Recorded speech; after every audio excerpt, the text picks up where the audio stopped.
विभाग तृतीय विश्रुतचरितम महाकवि दंडी विरचितम। गद्यांश इस प्रकार है।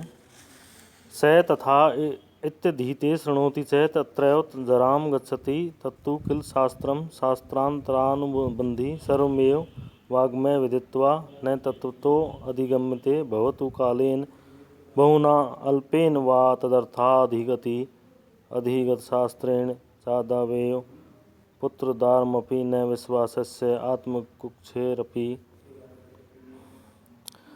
कृतैर्तण्डुलैर्भिर्यानोदनः सम्पद्यते यत ओदनस्य पाकायतानदिन्धनः पर्याप्तिमिति मनोन्मानपूर्वकं देयम् उत्थितेन च राज्ञा लाक्षिता लाक्षिते मुखे मुष्टिधर्ममुष्टि वा अभ्यन्तरीकृत्य कृत्स्मय्यै जातमहं प्रथमे अष्टमे वा भागे श्रोतव्यं शृण्वन्त एवास्य द्विगुण अपहरन्ति ते अध्यक्षधूर्ता चत्वारिंशत् चाणक्योपदिष्टानहरणो पायान् सहस्रधात्मबुद्धये ते विकल्पयितयारः।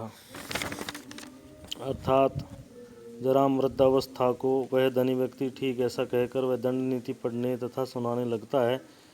इसी में वृद्धावस्था को प्राप्त हो जाता है। जब वह शिष्य दंड नीति के मंथन से घबराता है तो धूर्त उसे समझाता है वह शास्त्र अन्य शास्त्रों से संबंधित है, अतः बिना संपूर्ण शास्त्रों के जाने वह ठीक ठीक समझ में नहीं आता। मान लो अधिक या थोड़े समय में उसकी प्राप्ति भी हो गई तो शास्त्र दंड नीति अथवा राजनीति पढ़ लेने वाले व्यक्ति के द्वारा सर्वप्रथम पुत्र तथा स्त्री भी विश्वास योग्य नहीं रह जाती।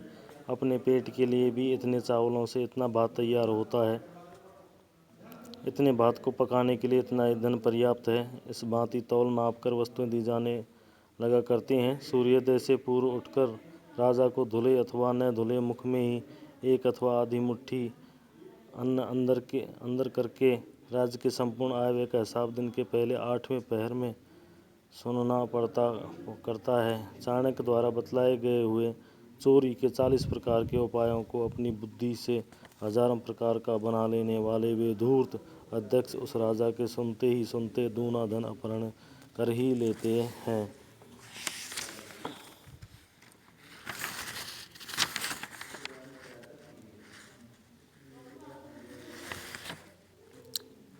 अगले गद्यांश में मंत्री कहते हैं द्वितीय अन्योन्य विवदमानानां प्रजानां क्रोशाद् हा मानकर्णः कष्टं जीवति तत्रापि प्राणविवाकादय स्वेच्छया जयपराजयो विद्धाना पापेनाकीर्त्या च भर्ता आत्मन चार्थयोर्जयन्ति। तृतीये स्नातु भोक्तुं च लभते भुक्तस्य यावदन्धः परिणामस्तावदस्य विषभयं न साम्यत्येव। चतुर्थे हरिणप्रतिग्रहाय हस्तं प्रसारयन्नेवोत्तिष्ठति। पंचमे मंत्रचिन्तया महान्तमाया समनो भवति तत्रापि मंत्रिणो मध्यस्था इवान्योन्यमिथः सम्भूय दोषगुणो दूतचारवाक्यानि शक्याशक्यता देशकालकार्यावस्थाश्च स्वेच्छया परिवर्तनस्यन्तः स्वपरमित्रमण्डलान्नुपजीवन्ति। ब्रह्माभ्यन्तरकारंस्य कोपाद गूढ़मुत्ताद प्रकाशं प्रशमयन्तः हे स्वामी नमः वशमवगृह्णन्ति। अर्थात दूसरे पहर में परस्पर लड़ती झगड़ती प्रजाओं के शोरगुल से राजा का कान जल सुनते सुनते जाता है और इस भांति वह कष्टपूर्वक जीता है। वहाँ भी न्यायकर्ता अफसर लोग अपनी इच्छानुसार जीत और हार के फैसले को सुनाते हुए राजा को पाप तथा अपकीर्ति से और अपने धन से जीत लेते हैं। अर्थात वे अफसर लोग खूब रिश्वत ले लेकर अपना घर भरते हैं तथा बेचारा राजा व्यर्थ में अपयश और पाप का भागी बना करता है। तृतीय पहर में स्नान तथा भोजन कर पाता है। खाना खा चुकने के पश्चात भी जब अन्न का पाचन नहीं हो जाता तब तक उसके राजा मन से विष या भय शांत नहीं होता। अर्थात जब तक भोजन ठीक रूप से पच नहीं जाता तब तक राजा के मन में चिंता लगी रहा करती है कि कहीं किसी ने भोजन में विष तो नहीं मिला दिया। चतुर्थ प्रहर में स्वर्ण राज कर लेने के निमित्त उसे हाथ फैलाए हुए ही उठना पड़ता करता है। में विचार विमर्श की चिंता, मंत्रियों की सलाह लेने की चिंता से अत्यंत कष्ट का अनुभव करना पड़ता है। वहाँ भी मंत्री मध्यस्थ लोगों के सदृश आपस में मिलकर दोष तथा गुणों को, राजदूत तथा गुप्तचरों की बातों को, कार्यों आदि की साध्यता और असाध्यता को, देश काल तथा कार्य की अवस्था को अपनी इच्छा के अनुसार परिवर्तित करते हुए, राजा का उल्टा सीधा समझते हुए अपने मित्रों के धन पर तथा अपने शत्रुओं के मित्रों के धन पर जीवन निर्वाह किया करते हैं। बाहरी तथा भीतरी क्रोधों झगड़ों को छिपे रूप में उत्पन्न कर प्रकट रूप में झगड़ों को शांत सा करते हुए राजा का विवश करके अपने चंगुल में फंसाए रखते हैं। इस प्रकार राजा के दरबार में कुछ ऐसे अधिकारी हुआ करते हैं जो वादी तथा प्रतिवादी से सारी बातें पूछते थे। उन्हें प्राट कहते हैं। विषय भय कामनिक नीति सार में कहा गया है कि निम्नलिखित वस्तुओं सदैव इसकी आशंका रहा करती है। याने शय्यासने पाने भोज्ये वस्त्रे विभूषणे सर्वत्रैव प्रमत्तः स्यात् वर्जयेत् विशुद्धिसितम्।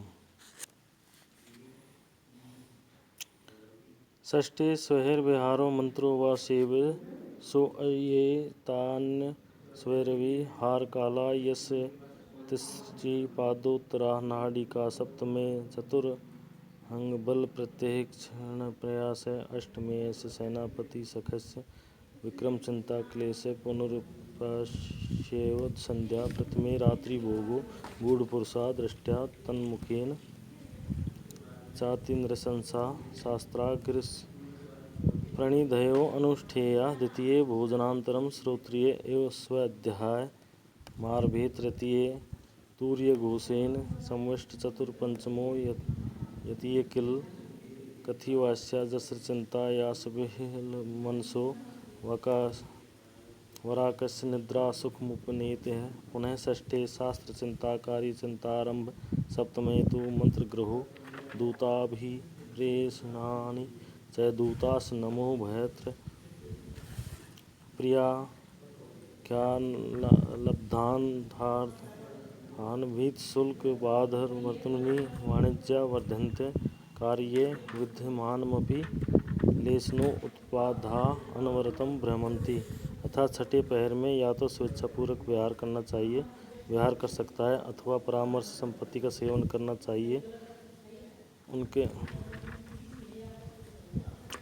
उनके स्वेच्छा विहार मनोरंजन का इतना ही समय होता है कि 3 घड़ी अवधि होती है। 7वें पहर में चतुरंगिणी सेना का निरीक्षण करने का प्रयास करना पड़ता है। 8वें पहर में सेनापति के साथ विक्रय की चिंता का कष्ट उठाना पड़ता है। राजाओं के लिए परम आवश्यक होता है कि प्रधान सेनापति को अपना मित्र बनाए रखें और अपनी शक्ति बढ़ाने के लिए सतत प्रयत्नशील रहें, क्योंकि उनको ये सोचना पड़ा करता है कि उन्हें किस राजा के ऊपर कब किस प्रकार आक्रमण करना चाहिए ताकि उनकी शक्ति बढ़े।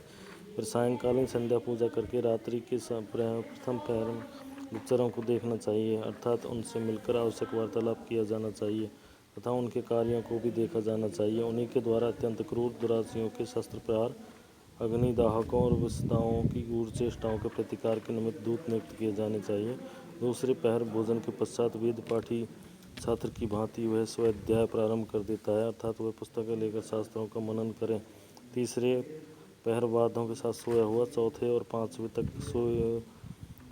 सोवे। राजाओं के सैनिक समय जाते समय बाजा बजा करते हैं, जिनसे जनता ज्ञात हो जाए कि राजा सोने के लिए चले गए हैं।